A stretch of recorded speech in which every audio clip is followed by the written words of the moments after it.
دنیا کے شاعروں کا دیوان پڑھ کے دیکھو، پھر اس کے بعد رب کا قرآن پڑھ کے دیکھو، آنکھیں بھی ہوں گی روشن، دل بھی بنے گا گلشن، تم صرف ایک سورت رحمان پڑھ کے دیکھو۔ اے مومنو، سنو یہ حقیقت قرآن کی، اے مومنو سنو یہ حقیقت قرآن کی، جنت میں لے کے جائے گی تلاوت قرآن کی۔ کتابوں میں جو افضل کتاب ہے اسے قرآن کہتے ہیں، کتابوں میں جو افضل کتاب ہے اسے قرآن کہتے ہیں، اسے جس نے اتارا اسے رحمان کہتے ہیں۔ سجا لے جو اپنے سینے میں قرآن کے 30 پاروں کو، سجا لے جو اپنے سینے میں قرآن کے 30 پاروں کو، زمانہ بھر میں لوگ اسے حافظ قرآن کہتے ہیں۔ دنیا کی کتابوں میں قرآن چمکتا ہے،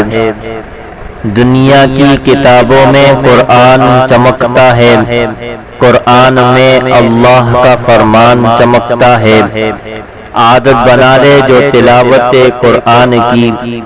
عادت بنا لے جو تلاوت قرآن کی، اللہ کی نظر میں وہ انسان چمکتا ہے۔ کیوں نہ ہو ممتاز اسلام دنیا بھر کے دینوں میں، کیوں نہ ہو ممتاز اسلام دنیا بھر کے دینوں میں، وہاں مذہب کتابوں میں یہاں قرآن سینوں میں۔ فرمایا نبی کریم صلی اللہ علیہ وسلم نے، لوگوں میں سب سے زیادہ عبادت گزار وہ ہے جو قرآن کریم کی تم میں سب سے زیادہ تلاوت کرتا ہو، اور فرمایا کہ قرآن کریم کل قیامت میں آپ کے حق میں گواہ ہوگا یا آپ کے خلاف گواہ ہوگا، اور فرمایا میری امت کے معزز لوگ حاملین قرآن ہوں گے، اور ایک جگہ ارشاد فرمایا خیرکم من تعلم القرآن وعلم، تم میں سب سے بہترین شخص وہ ہے جو قرآن مجید سیکھے اور سکھائے۔ گرامی قدر احباب، قرآن کریم اس قدر مقدس کتاب ہے کہ اس کے بارے میں اللہ تعالی نے ارشاد فرمایا، اگر ہم یہ قرآن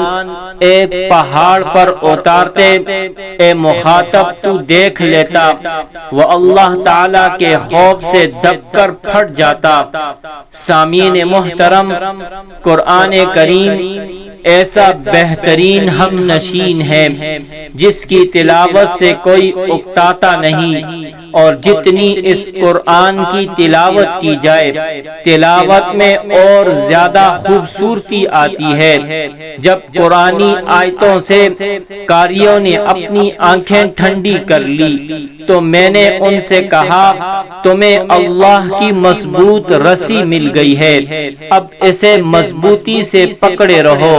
اور یہ اعلان کرتے رہو کہ یا الہی، جسم میں جب تک ہماری جان رہے، یا الہی جسم میں جب تک ہماری جان رہے، تجھ پہ صدقے تیرے محبوب کے قربان رہیں، میں رہوں یا نہ رہوں مگر دعا ہے دل کی، میں رہوں یا نہ رہوں مگر دعا ہے دل کی، دین محمد رہے اور عزت قرآن رہے۔